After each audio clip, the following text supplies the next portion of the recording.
Charge et décharge du condensateur. L'association en série d'un condensateur de capacité C et d'un conducteur ohmique de résistance R constitue un dipôle RC. Lorsqu'on soumet le dipôle RC à une tension, le condensateur se charge.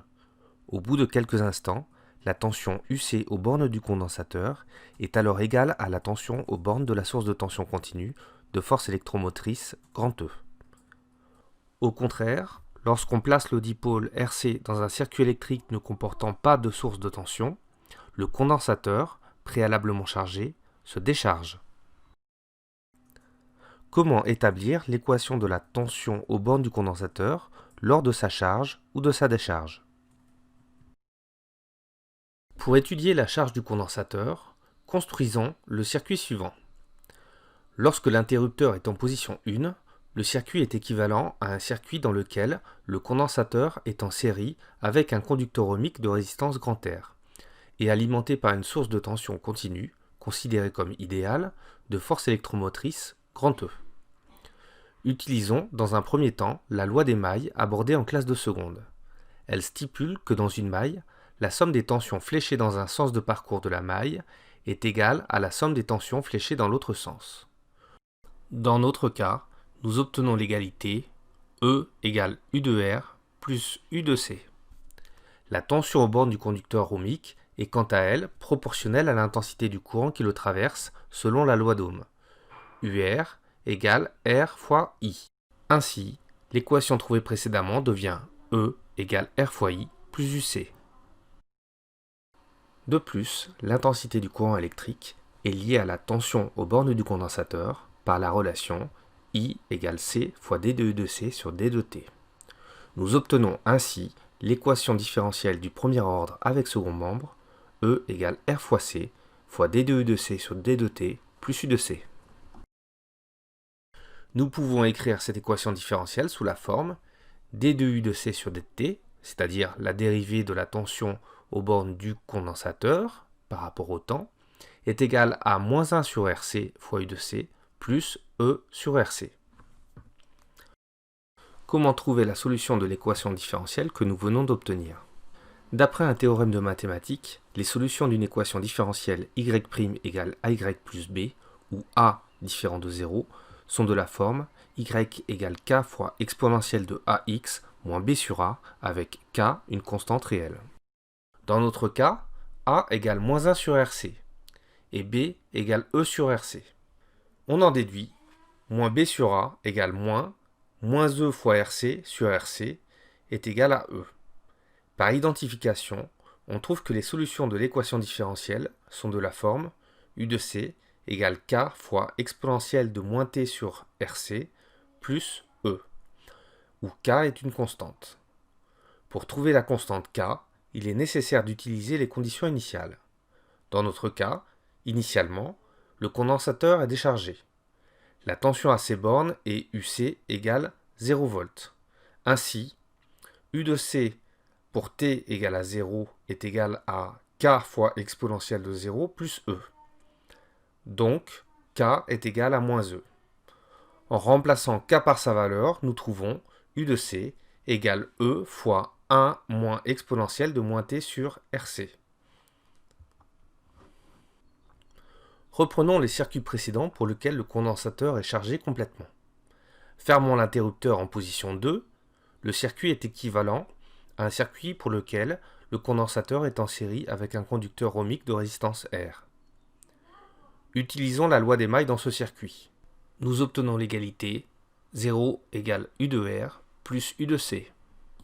La loi d'Ohm appliquée pour la tension aux bornes du conducteur ohmique nous permet d'écrire 0 égale R fois I plus U de C. Utilisons comme précédemment la relation entre l'intensité du courant électrique et la tension aux bornes du condensateur. Nous obtenons l'équation différentielle du premier ordre sans second membre, 0 égale RC fois D de U de C sur D de T plus U de C. Nous pouvons réécrire cette équation différentielle sous la forme D de U de C sur D de T est égal à moins 1 sur RC fois U de C. Pour trouver la solution de l'équation différentielle, utilisons le même théorème mathématique que précédemment. Dans notre cas, A égale moins 1 sur RC, et B est nul. On en déduit que moins B sur A est nul également. La solution générale de l'équation différentielle vérifiée par la tension aux bornes du condensateur est donc U de C égale K fois exponentielle de moins T sur RC. Pour trouver la constante K, il est donc nécessaire d'utiliser les conditions initiales. Dans notre cas, initialement, le condensateur est chargé. La tension à ces bornes est donc U de C égale à E. Ainsi, E égale K fois exponentielle de 0, donc K est égal à E. La solution de l'équation différentielle vérifiée par la tension U de C aux bornes du condensateur est U de C égale E fois exponentielle de moins T sur RC. Retenons que pour établir l'équation différentielle vérifiée par la tension aux bornes d'un condensateur lors de sa charge ou de sa décharge, il est nécessaire d'utiliser successivement la loi d'émail dans le circuit électrique obtenu, la loi d'Ohm pour exprimer la tension aux bornes du conducteur ohmique en fonction de l'intensité du courant circulant dans le circuit, la relation liant l'intensité du courant et la tension U de C aux bornes du condensateur, obtenue à partir des expressions donnant I comme la dérivée de la charge par rapport au temps, et celle liant la charge d'un condensateur à la tension à ses bornes. On résout ensuite l'équation différentielle vérifiée par la tension aux bornes du condensateur à l'aide d'un théorème mathématique. On détermine la constante d'intégration obtenue à partir des conditions initiales. Réalisons un petit test de 3 questions. Lorsque vous voyez apparaître ce symbole, cliquez sur la touche Pause pour prendre le temps de répondre. La courbe donnant la tension U de C aux bornes du condensateur d'un dipôle RC est la suivante. Le condensateur, réponse A, se charge, réponse B, se décharge, réponse C, se situe dans un circuit électrique contenant une source de tension de force électromotrice E égale à 6 volts. Lorsque le condensateur se charge, la tension à ses bornes augmente. Elle atteint une tension maximale, qui est la tension délivrée par la source de tension continue. Ici, la tension maximale aux bornes du condensateur est de 6 volts. La force électromotrice de la source de tension continue est donc également de 6 volts. Les bonnes réponses sont les réponses A et C. Pour établir l'équation différentielle vérifiée par la tension U de C aux bornes du condensateur dans ce circuit, il convient d'utiliser réponse A, la loi d'Ohm aux bornes du condensateur, U de C égale R fois I. Réponse B, la loi d'émail dans ce circuit, U de R plus U de C plus E égale à 0. Réponse C, la relation liant l'intensité et la tension aux bornes du condensateur, I égale C fois D de U de C sur D de T. D'après la loi d'émail, la somme des tensions fléchées dans un sens est égale à la somme des tensions fléchées dans l'autre sens dans une maille. On en déduit E égale U de R plus U de C. La loi d'Ohm ne s'applique qu'aux bornes d'un conducteur ohmique. Elle permet d'écrire U de R égale R fois I. Enfin, l'application de la relation I égale C fois D de U de C sur D de T, donnant l'intensité du courant circulant dans le circuit électrique, permet d'obtenir l'équation différentielle vérifiée par la tension aux bornes du condensateur. E égale R fois C fois D de U de C sur D de T plus U de C.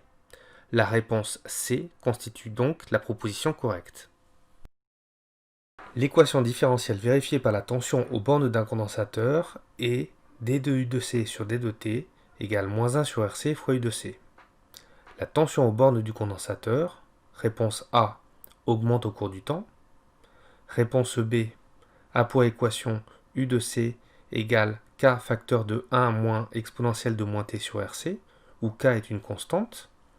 Réponse C, a pour équation U de C égale K fois exponentielle de moins T sur RC, où K est une constante. L'équation différentielle vérifiée par la tension U de C montre que le condensateur n'est pas alimenté par une source de tension continue. Il se décharge et la tension à ses bornes diminue. L'utilisation du théorème de mathématiques permet de montrer que les solutions de l'équation différentielle sont de la forme U de C égale K fois exponentielle de moins T sur RC. La détermination de la constante K se fait à partir des conditions initiales. La seule bonne réponse est donc la réponse C.